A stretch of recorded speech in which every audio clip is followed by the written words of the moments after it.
Hello everyone, happy Easter and welcome to my channel. So today, after 5 days of research, I've finally come up with the ideal settings for Euro Truck Sim 2 with the RTX 2070 in Quad HD, which I'm going to show right now through a rundown of all the settings, the compromises that were made and why I made them, and also a short gameplay to demonstrate that it actually runs. So let's hop right into the game and check the graphics settings.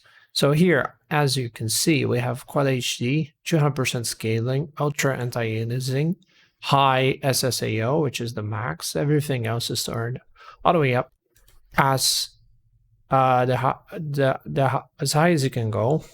So yeah, we're pretty much maxed out here, with the exception being the scaling. And why have I made that compromise? Because 1.40 apparently made things a little more demanding for this game. Like, when I mean a little, I mean actually a lot. Back in the day on 139, you could technically go with 300% and have 60 FPS and most, if not all the time. But now that has changed, and 300%, although it does hit 60 FPS during daytime and ideal conditions, it is not as consistent anymore. So you look at drops during nighttime and also when you're driving through like forests and stuff, or any densely populated area specifically. So I had to make that sacrifice because we need a margin. So let's say a 30% margin from like normal conditions, no extra load, 60 FPS. So 60 FPS, 60, 70% load. You gotta aim for that and then have that 30% extra, room for that more demanding part of the game when you have actual, a lot of night lighting, lots of light sources, or trees, so that you don't have that massive drop once that happens. Because if you're operating on the limit, like 80-90% already under normal conditions, once you have like a bunch of trees, once you have the light, it is going to drop below 60. So you got to have that extra margin, so that once that happens, once you have that extra demand, it doesn't really drop from the 60 FPS, which basically would mean, like, if you play with your frames unlocked, you should aim for like 80-90 FPS, so that when the trees show up or a bunch of lighting and you drop the frames, you lose a couple of frames, you don't dip below 60. I unlock my frames at 60, mainly for stability, because I don't like my frames hovering around, but it's down to personal preference. If you have like FreeSync or G-Sync, it's it comes down to personal preference, and it really doesn't matter much if you have G-Sync. I don't, so I'm locked at 60. That's what I can do.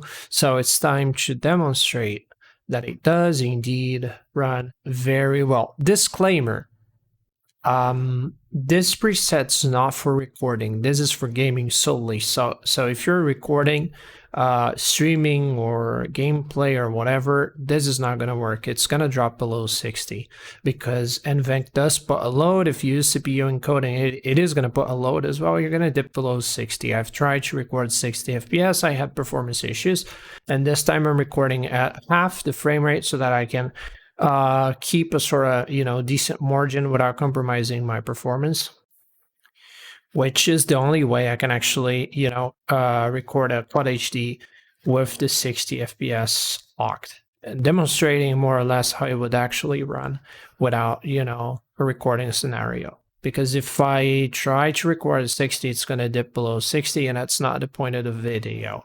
So just wanted to make that clear. This is not a preset for recording. If you want to record, you might as well drop to 100% scaling or 150%, because 200% is just not going to work. It's too much. So let's find a quick job here, just for the sake of proving a point that it does actually, because if you might as well show it,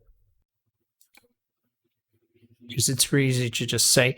Like, I recorded the same video yesterday, but 60 FPS. I had performance issues, and then it was kind of weird because the frames were dropping from 60, and I was like, okay, this is kind of concerning. This a little awkward, you know, because I said you're gonna get 60 FPS. I was like 40 FPS, so that wasn't really a very pog, if I gotta say so. So I made a compromise. I had to make that compromise and get rid of that video and record again at 30 FPS, which set me back with something that I really don't like, because you know recording a video takes time. I uploaded it and stuff, and then I was like, nah, bro, you know what? I better be more transparent. Disclaim the fact that it does affect performance if you're recording, but if you're not recording, or if you're recording at 30 FPS, then perhaps you can stay at 60 FPS. So as you can tell, we have the 60 FPS, 73% load. Then again, normal conditions, we don't have any rain, we don't have any, you know, anything too dense, like vegetation and trees and stuff, bushes, which does impact the frame rate. So usually ideal conditions, one could say. And we have a great margin of 28% per se, so that even if things get like demanding, we wouldn't drop from 60, which is the ideal and what we're aiming for here. So yeah, as you can tell, very stable, very nice looking. It's a good preset. 200% is a bit of a compromise, but it still does look very decent, if I gotta say so myself. I mean, look at the reflections. It's very, very neat. So yeah, let's get in and drive. Enough with the blabbering. Let's go. Oh yeah, parking brake. Forgot about that. Now let's go. I've been putting some practice time, so I might not drive like a potato as I have been like previously, because I was mainly, you know, playing racing games and stuff, and you know, steering is different and all the thing. Muscle memory was not really trucks. And I used to play truck sim with gamepad, so like it's completely different. It does take some real learning, because I had a steering wheel previously, but it was a 240 degrees steering wheel, so it's not like ideal for your truck, you know. I tried, and I didn't really dig it, honestly, because of the how limited it was. So I promised myself once I got like a steering wheel, I would switch, but once I got a proper one, 900 degrees and stuff, but until then, I would play with my joypad instead, and it was a nice decision, honestly, because the joypad does provide a very nice experience, you know, when it comes to steering and stuff. It makes it a lot easier than, you know, having to deal with 240 degrees. That's not what you want once you're driving a truck. As you can see, 60 FPS all across the board. That's what I'm talking about. And that's what I wasn't achieving while trying to record at 60 FPS. And a guy pointed out, like, it was an American truck video, pointed out that my performance was weird, and then I mentioned, hey, OBS doesn't like my game, so it does impact the frame rate. It was like, oh, you gotta record at 30 FPS. And then, oh, yeah, you're right. And then I remembered, because like when I had the 8080M, I couldn't record at 60 at all. Like, no game whatsoever would run normally if I recorded at 60. With the 2070 though, there's like a bunch of games that I can actually record at 60. But mainly, well, this is awkward. Even with 30 FPS, I had a drop, although a minor one, because it's back to normal. Perhaps it was like loading an asset or something. Ooh, awkward. But yeah. So back to the 8080M that I had. I didn't record anything at 60. Not even CS:GO would like perform normally if I opted for 60 FPS. But at 2070 though, like most games work just fine. Like 1080p, of course, 1080p. Quad HD is pushing a little bit. Then again, I mean, because the 8080M was not even a 1080p card, so then there's that as well for comparison, you know. Like 1080p for the 2070 is like very easy. Walk in the park. while Quad HD is not really a walk in the park. It is a Quad HD card, of course, but that's like its main target. Like it's actually gonna be working 99%. If you're running like the AAA stuff maxed out, you're gonna be looking at that usage, you know, 100%. 99, 98%, 60 FPS, more than 60 sometimes. There are a couple games that run like 100 frames, but still, like the card is made for Quad HD, and it's not like it doesn't really, you know, run it very easily. It runs Quad HD, but it does demand power. It does demand full load. While 1080p, you can run a bunch of AAA, lock the 60 hertz without like, you know, without breaking a sweat. It can run like easily, like 60% load, give or take, sometimes less. Honestly, there's a bunch of games that don't even make you go past idle temperatures while running at 1080p.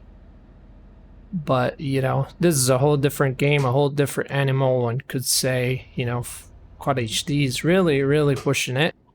And we're really pushing our luck with all the options that I've chosen here.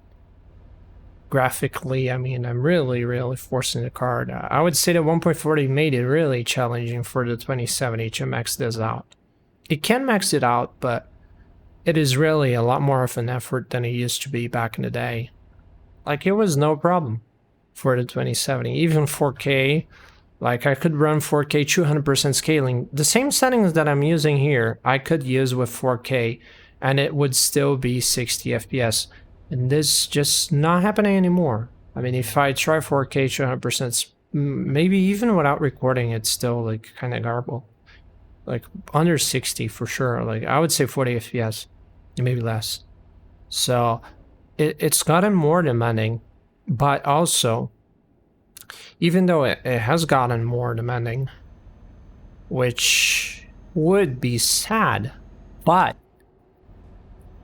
on the other hand, it also made the visuals a lot better. So like the 200% scaling looks better than like it used to look before with 400%.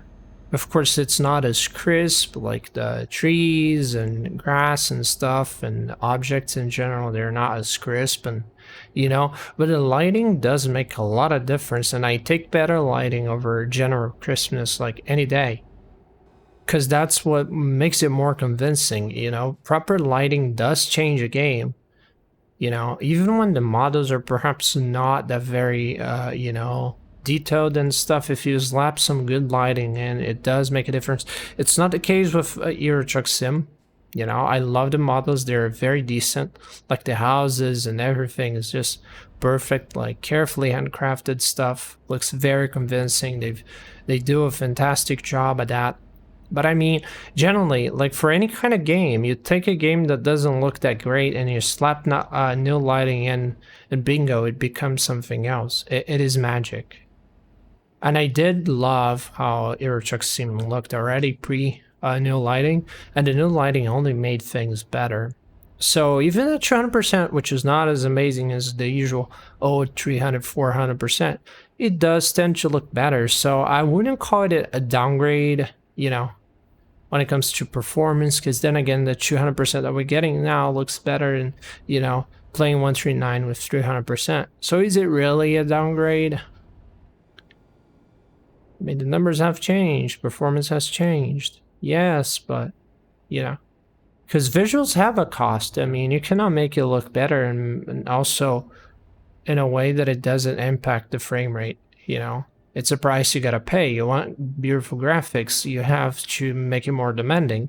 And if you make it more demanding, you cannot, you know, go full crazy with the scaling. And it's not much of a problem, honestly. Because if you slap like a low scaling, like 200%, but you slap anti-aliasing on high, it makes all the difference. I mean, it could perhaps go 300% on like lower anti-aliasing, but it would still struggle like scenes with a bunch of trees and stuff. So, you know, it's really food for thought, like honestly. But from what I tested, like I spent a couple days actually running the tests, and I tried 300%, which sticks at 60 for most of the time, but it's not very solid in a sense that at some moments it will drop, so it's not stable 60. In cities it will drop, around trees, like I mentioned, around nighttime it will drop, while this one, under any conditions, it won't drop. You know, just the occasional drops to 59, but very, very rarely. It doesn't really happen that much. You barely notice. So it's a very, very fluid gameplay, and that's what we're targeting here. That's why I spent a lot of time testing, because I wanted to make sure that it would be consistent all across the map. Like Germany, Romania, Finland, Sweden. I wanted to make sure that it would run like that all across the board, everywhere. And once I was sure that yes, this setting does run like that everywhere, then I was ready to finally record the video.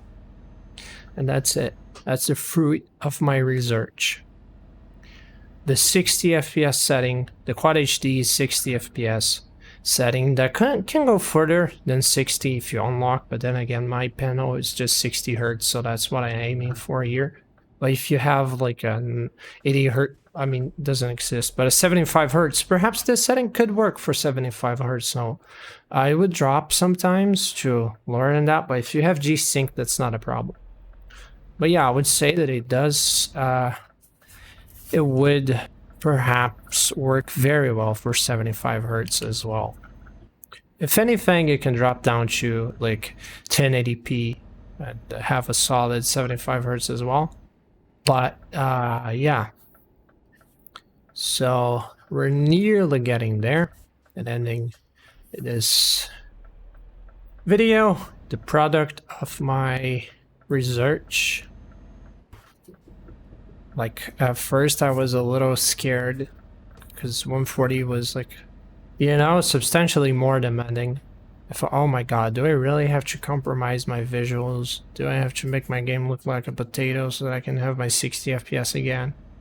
But thankfully, after all of that research and trying different configurations, different numbers, I finally come up with the golden radio that does bring a very, very decent performance across the board. It is dropping, but then again, that's because I'm recording.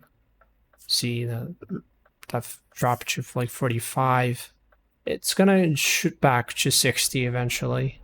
It's just because I'm recording. That doesn't happen. Look, see, we're back at 60.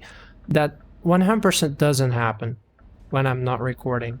So you guys can rest assured, for gameplay, just solely gameplay, not recording, this is locked 60. It won't dip below that. All across the board, everywhere. New DLCs on, which I'm driving right now. I mean, soon should not be new because Iberia is coming, but at the present moment, the newest DLC, and it runs at amazing 60 FPS, no problem. Old DLCs runs at 60 as well, so no concern at all. No problem, Marinos, at all. So I'm gonna end this around here. I hope you guys enjoyed the video, and I hope it's helpful so that you as well can achieve the 60 FPS of your dreams, or more if you have G-Sync. Sorry for my voice, kind of a little tired. My throat really worked because, you know, I had to re-record this video. As I mentioned, like the 60 FPS recording option didn't really work very well, so I had to lower it to 30 FPS so that it wouldn't impact performance that much. But here we have it, the 60 FPS settings video for Euro Truck Sim 2 with the RTX 2070. I hope you guys enjoyed it. Comment section is right down below, so if you have any questions, any feedback to offer, it's much appreciated. I love it. So yeah, see you guys in the next one, hopefully soon. I'm going to be making the settings for American Truck Sim as well soon enough. So stay tuned for that, and bye-bye.